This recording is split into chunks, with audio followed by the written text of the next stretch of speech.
Je veux juste que mon fils y repose en paix, qu'on nous laisse et voilà, que justice soit faite et rendue pour lui.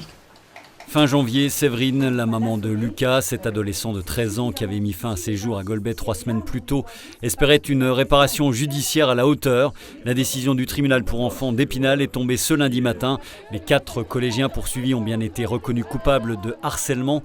Mais comme l'avait requis le parquet le 3 avril dernier, le lien de causalité entre ces faits et le suicide n'a pas été retenu. Reconnaissance et soulagement malgré tout pour la maman, relayée par son avocate spinalienne que nous avons retrouvée à son cabinet à l'issue de l'audience. La maman de Lucas s'attendait au pire, compte tenu de ce qui avait pu se dérouler à l'audience. En revanche, elle a été vraiment soulagée qu'on reconnaisse que Lucas a subi du harcèlement.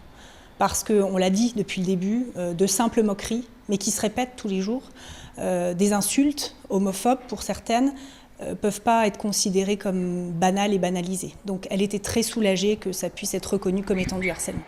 Si le lien de causalité entre le harcèlement et le suicide avait été retenu, la peine maximale aurait alors été de 5 ans de prison. En requalifiant les faits en harcèlement scolaire ayant entraîné une ITT inférieure à 8 jours, le tribunal expose les adolescents incriminés, qui d'après les échos de l'audience n'ont pas tous forcément pris conscience de la gravité de ce qui s'est passé, à des peines moins lourdes.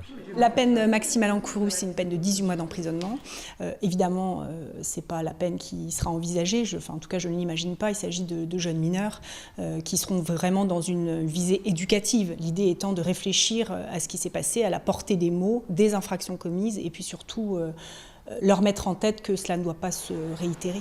Des mesures éducatives provisoires ont été prononcées à l'encontre des 4 collégiens en attendant de connaître le jugement du tribunal lors d'une audience fixée au 22 janvier 2024.